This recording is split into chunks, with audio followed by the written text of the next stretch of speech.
കുടിക്കാൻ വെള്ളം വേണം. കാരണം ട്രഷറിയിൽ വരുന്നത് പെൻഷൻ മേടിക്കാൻ വേണ്ടി മാത്രമല്ല. ഞാൻ പെൻഷേഴ്സ് മാത്രമാണ് ട്രഷറി നല്ല പറയുന്നത്. പക്ഷേ ഏറ്റവും കൂടുതൽ സജീവമായിട്ട് വരുന്ന ആളുകൾ അവിടെ നോക്കുമ്പോൾ ട്രഷറിയിൽ ഇപ്പോൾ ഓൺലൈൻ ധാരാളമുണ്ട്. ഇപ്പം ഒരു മാർച്ച് 31 പോലും വലിയ തിരക്കൊന്നും കാണാറില്ല. സാധാരണ രീതിയിൽ ശമ്പളം മാർക്ക് കൊടുക്കുന്നതും മറ്റു കാര്യങ്ങളൊക്കെ ഓൺലൈനൊക്കെ ആയിട്ട് പോകും. പക്ഷേ ട്രഷറി എന്ന് പറയുന്നത് പെൻഷൻ ഞാൻ എല്ലാവർക്കും ശ്രദ്ധിച്ചിട്ടുള്ള വ്യത്യാസമൊന്നും എനിക്കറിയില്ല. ഒരുമിച്ച് ചേരാനുള്ള ദിവസമാണ്. കാരണം ഇതൊക്കെ പോസ്റ്റിൽ കിട്ടി പെൻഷൻ അക്കൗണ്ടിലും വരും, അതിൽ നിർത്താൻ മതി, മൊബൈലിൽ കൂടെ പേയ്മെൻറ്റ് നടത്താം. പക്ഷേ ഒരുമിച്ച് ആളുകളെ കാണാനായിട്ടൊരു ദിവസം എന്ന നിലയിൽ പഴയ സുഹൃത്തുക്കൾ കോളേജിലും സ്കൂളിലും പോകുന്ന പോലെ ഒരുമിച്ച് വന്ന് കാപ്പിയൊക്കെ കുടിച്ച് പോയി മസാല ദോശ ചായ കഴിച്ച് ഒരുമിച്ച് തിരിയുന്ന സ്ഥലമാണ്. അങ്ങനൊരു പ്രത്യേകത അറ്റാച്ച്മെൻ്റ് ഉള്ള സ്ഥലമാണ് ട്രഷറി. അപ്പോൾ ആ ട്രഷറിയിൽ അതിൻ്റെ എല്ലാ സൗകര്യങ്ങളും ഉണ്ടാവണമെന്നുള്ള സൗകര്യങ്ങൾ പറഞ്ഞിട്ടുണ്ട്. അതിനൊപ്പം ട്രഷറി ഓഫീസർമാർക്ക് അവരുടെ കാര്യങ്ങൾ നന്നായി നടത്താൻ പറ്റുന്ന സൗകര്യങ്ങൾ വേണം.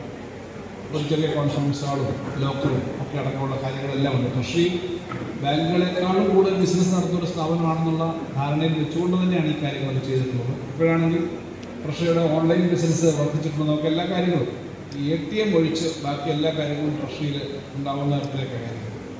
നിങ്ങളുടെ അക്കൗണ്ട് നിങ്ങൾ വിഡ്രോ ചെയ്താൽ അതിൻ്റെ ഓൺലൈനായിട്ട് മൊബൈലിൽ അതിൻ്റെ മെസ്സേജ് വരും.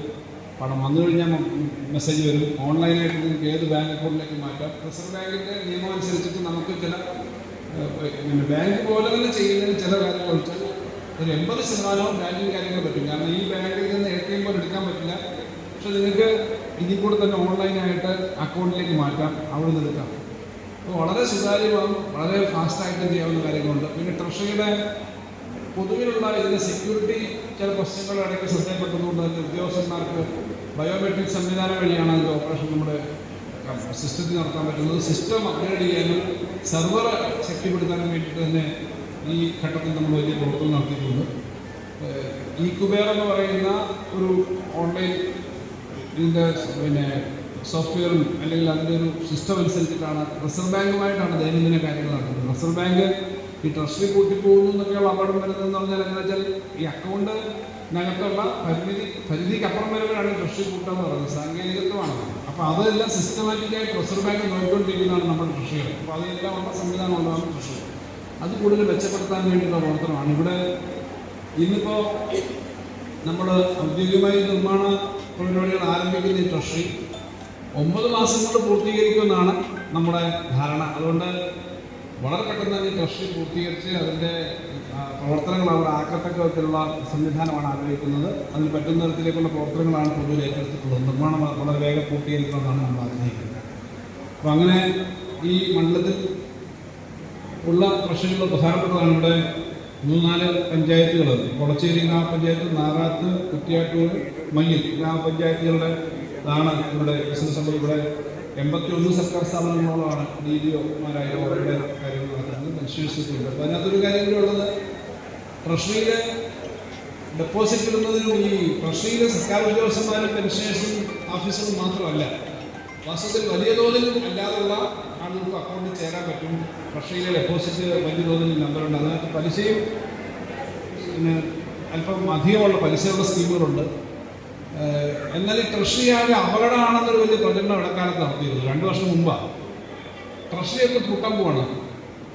സംസ്ഥാന സർക്കാരിൻ്റെ എല്ലാ സ്ഥാപനങ്ങളും പൂട്ടാൻ പോവാണെന്ന് രാഷ്ട്രീയത്തിൻ്റെ അതിപ്രസരത്തോടുകൂടി നടത്തിയൊരു പ്രചരണം 2 വർഷം മുമ്പ് വന്നിരുന്നു. ഞാനെന്ന് മന്ത്രിയെ ചുമതലയേറ്റെടുത്തതിന് ശേഷം ഞാനതിന് പ്രത്യേകിച്ചൊന്നും വേറെ വാദമൊന്നും പറഞ്ഞില്ല. നമുക്കറിയാം ഈ ട്രഷറി എന്ന് പറഞ്ഞാൽ കേരളത്തിൽ ഏകദേശം 3 ലക്ഷം കോടി രൂപയുടെ ബിസിനസ് നടത്തുന്ന സ്ഥാപനമാണ്. സംസ്ഥാന സർക്കാരിൻ്റെ ബജറ്റ് 1.25 ലക്ഷം കോടിക്കടുത്താണെങ്കിലും 3 ലക്ഷം കോടിയുടെ ബിസിനസ് എന്ന് പറഞ്ഞാൽ അങ്ങോട്ട് വരികയും തിരിച്ചു പോവുകയും ചെയ്യുന്ന വലിയ ബിസിനസ് നടത്തുന്ന ഒരു സ്ഥാപനമാണ്. ആ സ്ഥാപനത്തിൽ അങ്ങനെ ഒരു സർക്കാരിൻ്റെ സ്ഥാപനം തകർന്നാൽ പിന്നെ വേറെ ഏതൊരു സ്ഥാപനം ഉണ്ടാവും. ഇതിനൊരു അപകടം വരില്ല എന്ന് പറഞ്ഞു. അത് അങ്ങേയറ്റം കൃത്യമായി തെളിയിക്കുന്ന തരത്തിലേക്കാണ് ഇടതുപക്ഷ ജനാധിപത്യ മുന്നണി ഗവൺമെൻറ് മുന്നോട്ട് പോകുന്നത്. ഇടയ്ക്കെന്നാൽ ഇങ്ങനൊരു പ്രചരണം നടത്തിയിരുന്നു. അപ്പോൾ ഇത്തരം സർക്കാരിൻ്റെ ധനകാര്യ സ്ഥാപനങ്ങളെല്ലാം വളരെ കൃത്യമായി നടത്തുന്ന തരത്തിലേക്കുള്ള പ്രവർത്തനങ്ങളാണ് ഓരോ വകുപ്പും നടത്തുന്നത്. അങ്ങനെയാണ് ഇപ്പോൾ ഇവിടെ ഈ മണ്ഡലത്തിൽ തന്നെ നടക്കുന്ന കാര്യങ്ങൾ ഓരോന്നും എടുത്തു നോക്കിയാൽ എത്രയധികം കാര്യങ്ങളാണ്. ഞങ്ങളിപ്പോൾ ഇത് കഴിഞ്ഞ് പോകുന്നത് 12 കോടി രൂപ മുടക്കി ചെയ്യുന്ന റോഡിൻ്റെ പ്രവർത്തനങ്ങൾ. ഇതുമാത്രമല്ല, മാഷൂടെ നേരത്തെ സൂചിപ്പിച്ചു, ഒരു സഫാരി പാർക്ക് ആദ്യമായിട്ടാണ് കേരളത്തിലൊരു സഫാരി പാർക്ക് 300 ഏക്കറോളമാണെന്നാണ് എൻ്റെ ഓർമ്മ. വലിയൊരു സഫാരി പാർക്ക് ഇവിടെ വരികയാണ്. അത് പിന്നെ മൃഗങ്ങളെ എല്ലാം വണ്ടിയിൽ തന്നെ പോയി കാണാനും അതിനകത്ത് ടൂറിസം പദ്ധതി നടക്കേണ്ട കാര്യങ്ങളാണ്. ഇങ്ങനെ വളരെ വ്യത്യസ്തമായ കാര്യങ്ങൾ നമ്മുടെ നാട്ടിൽ വരികയാണ്. ഇപ്പോൾ നാഷണൽ ഹൈവേയുടെ വികസനം, ഇപ്പോൾ നാഷണൽ ഹൈവേയുടെ വികസനം വരുമ്പോൾ നാഷണൽ ഹൈവേയുടെ സൈഡിൽ വെള്ളം കയറി പൊട്ടിയത് എന്തോ LDFിൻ്റെ പ്രവർത്തനമാണെന്ന് പറഞ്ഞ് പ്രചരിപ്പിക്കാൻ ശ്രമിക്കുന്നത്. നാഷണൽ ഹൈവേ മാഷൊരു ദിവസം പറഞ്ഞതുപോലെ CPMന്റെ സംസ്ഥാന സെക്രട്ടറി എന്ന് അദ്ദേഹം പറയട്ടെ, ഞങ്ങളിതിന് പണം കൊടുക്കുന്നത് തെറ്റ് ചെയ്തിട്ടുണ്ട് ഈ വർക്ക് ചെയ്യാൻ. പക്ഷേ നാഷണൽ ഹൈവേയുടെ കാര്യത്തിനകത്ത് ആ പണം കൊടുത്തില്ലായിരുന്നെങ്കിൽ നാഷണൽ ഹൈവേ വരില്ല എന്നുള്ള അനുഭവം കേരളത്തിൽ മാത്രമേ ഉള്ളൂ. NHAI ആണ് ചെയ്യുന്നത്, ടോൾ റോഡാണ്, വേറെ ഒറ്റ സ്റ്റേറ്റിലും പണം കൊടുക്കേണ്ടി വന്നിട്ടില്ല. നമ്മൾ പണം കൊടുത്തതുകൊണ്ടാണ് അത് വരുന്നത്. നമ്മളത് ചെയ്തില്ലെങ്കിൽ ഇത് മാത്രമല്ല, വിഴിഞ്ഞം തുറമുഖം എല്ലാ സംസ്ഥാനത്തും തുറമുഖത്തിന് ആവശ്യമായ VGF വയബിലിറ്റി ഗ്യാപ്പ് ഫണ്ടിങ് കൊടുക്കുന്നത് കേന്ദ്ര ഗവൺമെൻറ്റാണ്.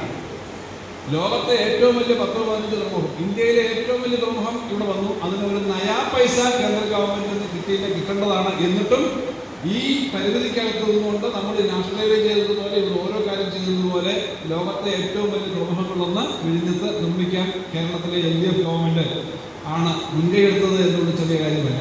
കേരളത്തിൽ വലിയ മാറ്റം ഉണ്ടാക്കാൻ പോകുന്ന കാര്യങ്ങളാണ്. അപ്പം അങ്ങനെ ചെയ്യുന്ന പ്രവർത്തനങ്ങൾക്കാകെ സാമ്പത്തികമായ അതിൻ്റെ ബാക്ക് ബോൺ നട്ടല് നമ്മുടെ ട്രഷറിയാണ്. ആ ട്രഷറിയുടെ പ്രവർത്തനങ്ങൾ കൂടുതൽ സജീവമാകുക, കൂടുതൽ കാര്യങ്ങൾക്ക് ആളുകൾക്ക് എത്തിക്കുക എന്നുള്ളത് തന്നെയാണ് ഏറ്റവും പ്രധാനപ്പെട്ട കാര്യം. അതിന് പറ്റുന്ന തരത്തിലേക്ക് ഞാൻ പ്രോത്സാഹിപ്പിക്കുന്നു.